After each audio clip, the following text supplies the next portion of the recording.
తిరుమలలో శ్రీవారితో పాచికలు ఆడిన హతీరాం బావాజీకి చెందిన మఠాన్ని కూల్చివేత విషయంలో స్థానికులు అభ్యంతరం వ్యక్తం చేస్తున్నారు. మఠాన్ని కూల్చివేయాలన్న నిర్ణయంపై పలు విమర్శలు వినిపిస్తున్నాయి. చరిత్రకు అద్దం పట్టే నిర్మాణాలను కాపాడేందుకు చర్యలు తీసుకోకుండా కూల్చివేయడం ఏంటని ప్రశ్నిస్తున్నారు.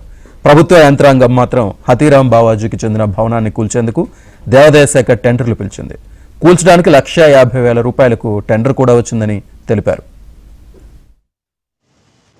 ప్రక్రియ కంప్లీట్ చేయడం జరిగింది.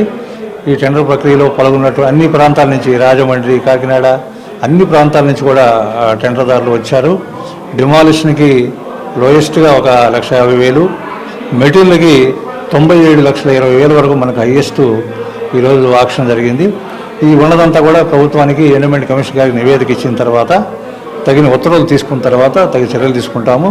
అదేవిధంగా జిల్లా కలెక్టర్ గారు కూడా ఇక్కడ ఎవరైతే షాపులు వాళ్ళు ఉన్నారో వాళ్ళ జీవనోపాధి కూడా మనం తీసేస్తే వాళ్ళ జీవనోపాధి పోతుంది కాబట్టి అందరితోటి మున్సిపల్ కమిషనర్ గారు, కలెక్టర్ గారు అందరితోటి ఒక సమావేశాన్ని ఏర్పాటు చేసి వీళ్ళ జీవనోపాధి పోకుండా మనం ఎటువంటి చర్యలు తీసుకోవాలి, అన్ని రకాలుగా ఒక డిసిషన్ తీసుకున్న తర్వాత తదుపరి దీన్ని ఎలా చేయాలని ఒక నిర్ణయం తీసుకోవడం జరుగుతుంది.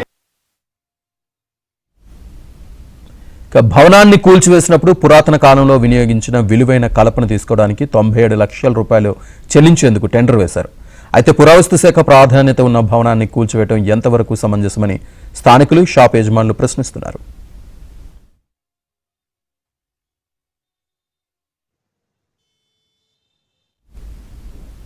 అంతేకాదు విలువైన కలపను అతి తక్కువ ధరకు కైవసం చేసుకున్నారనే వాదనలు కూడా వినిపిస్తున్నాయి. మరోవైపు మఠం వద్ద షాపులు నిర్వహిస్తున్న వారు కూడా తమ బతుకు తెరువు దెబ్బతీయంటూ వారు కోరుతున్నారు. 3 తరాలుగా మేము వ్యాపారం చేసి మా జీవనాధారం సాగిస్తున్నాము. ₹7 బాడుగు నుంచి ఈరోజు ₹27,000 వరకు బాడుగులు కట్టుకొని మేము మా జీవనం సాగిస్తున్నాము. హఠాత్తుగా వచ్చి ఈ భవనం కూలిపోతుందని చెప్పి మమ్మల్ని అందరినీ కూడా ఈ మఠం భవనాన్ని డెమాలిష్ చేస్తామనేసి మా బతుకులు భయప్రాంతాలు చేస్తారని చెప్పడం జరిగింది. కారణం అనేది కూడా మీరు అందరూ ఆలోచించాలి. ప్రజలు ఇక్కడ ఇంజనీరింగ్ డిపార్ట్మెంట్ ఉండి ఇదే వయసు గల ఎస్పీ ఆఫీస్ ఉంది, అది మాత్రం బ్రహ్మాండంగా ఎస్పీ ఆఫీస్ నడుపుతా అన్నారు. అదే ఈ భవనం మాత్రం శిథిలావస్థకు చేరడానికి కారణం ఏంటి, ఎవరు దీనికి బాధ్యులని కూడా గుర్తించాలని మేమందరూ ప్రార్థిస్తున్నాము. ఇదే వయసు గల ఎస్పీ ఆఫీస్ ఏమో బ్రహ్మాండంగా నడవడానికి ఇక్కడ మనకి ఇంజనీరింగ్ సెక్షన్ అన్ని సపరేట్గా ఉండి డిపార్ట్మెంట్ ఎండోమెంట్ డిపార్ట్మెంట్లో ఉండి శిథిలావస్థకు చేరడానికి కారణం ఏమన్నా ఆలోచించాలా.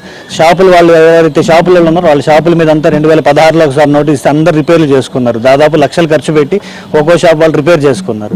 ఈ రోజు మళ్ళీ నోటీస్ ఇస్తే మళ్ళీ మేము అదే వేడుకున్నాం, మళ్ళీ మీకు ఏం రిపేర్లు ఉన్నా కూడా మా ఖర్చులతో మేము కావాలంటే చేపిస్తామన్నారు. అయితే తిరుమల హతీరాం బావాజీకి చెందిన మఠం కూల్చివేత విషయంలో ప్రభుత్వం చర్యలను స్థానికులు విమర్శిస్తున్నారు. పురాతన నిర్మాణాలను భావితరాలకు అందించాలని, కానీ ఇలా ఏకపక్షంగా కూల్చివేయాలనుకోవడం సరైంది కాదని అంటున్నారు.